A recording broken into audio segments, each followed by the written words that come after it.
Nabalaan ko ang pagpalinupok sa mga kanyon diri sa Bago. Kilala ko siya, tungod siya ang hero sa Bago City.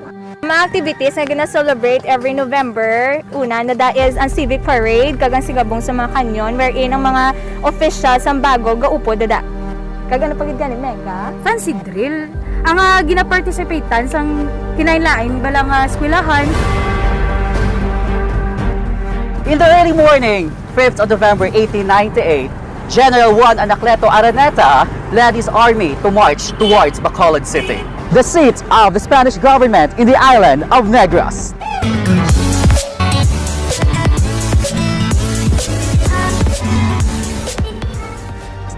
Maayong adlaw, Negros. Magandang araw, Negros. And good day, Negros. And welcome to Bago City, the home of historical and natural resources. Today, you will know how our Cinco de Noviembre has all started.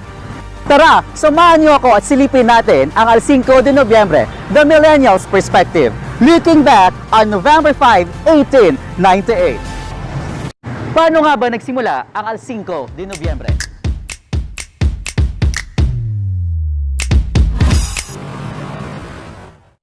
According to Wikipedia, the revolt began in November 5, 1898 in central and northern Negros in the morning, and by the afternoon had spread to other towns such as San Miguel, Cadiz, Silay, and Bacolod.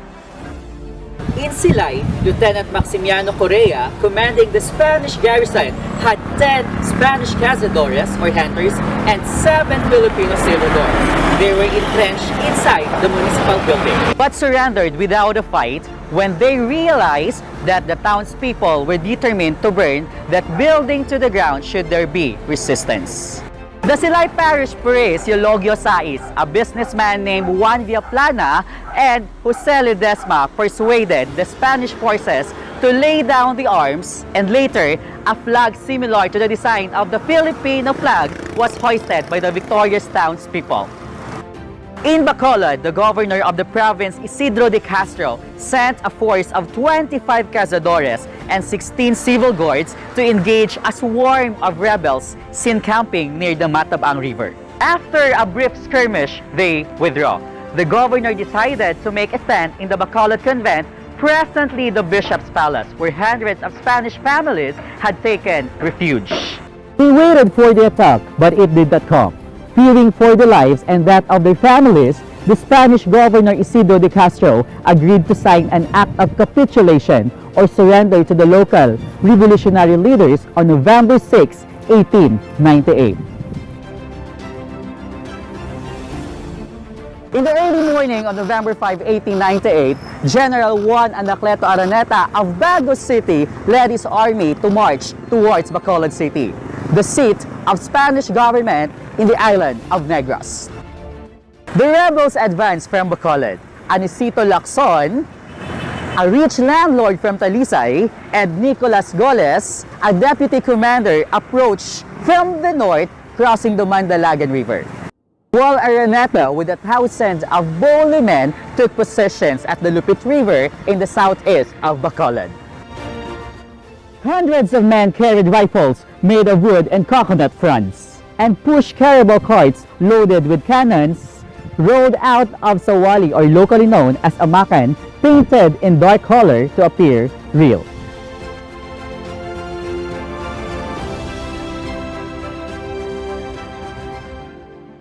The bluff worked. The Spanish governor Isidro de Castro was persuaded that it was useless to defend the capital.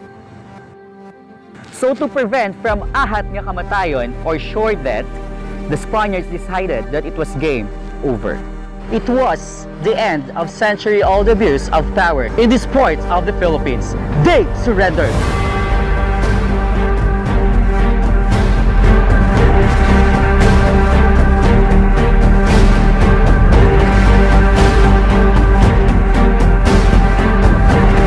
The day after the signing of Acta de Capitulación, or Acts of Surrender, by the Spanish government and its military forces, the Negrense revolutionary leaders gathered to organize a Negros Republic.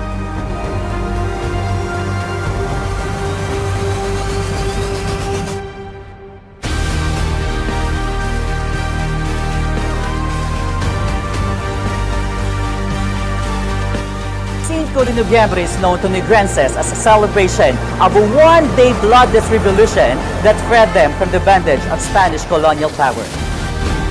Kahilwayan sa Negros!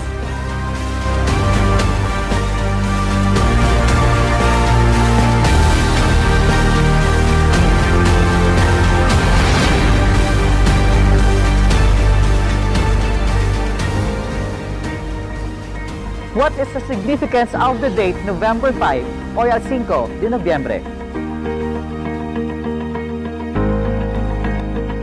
In Bago City, a celebration known locally as Sigabong sa mga Kanyon or loud explosions of cannons is held by the city government of Bago to reminisce the revolution of Bagueños and Negrenses to gain independence from Spain.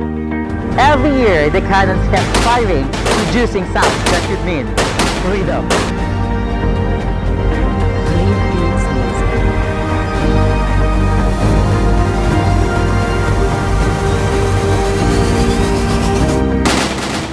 Indeed, Bago City is a treasure, rich in history that all Bagueños should be proud of. This is Melchor Fernandez. And this is my El Cinco de Noviembre Diary. Boom! Bago City!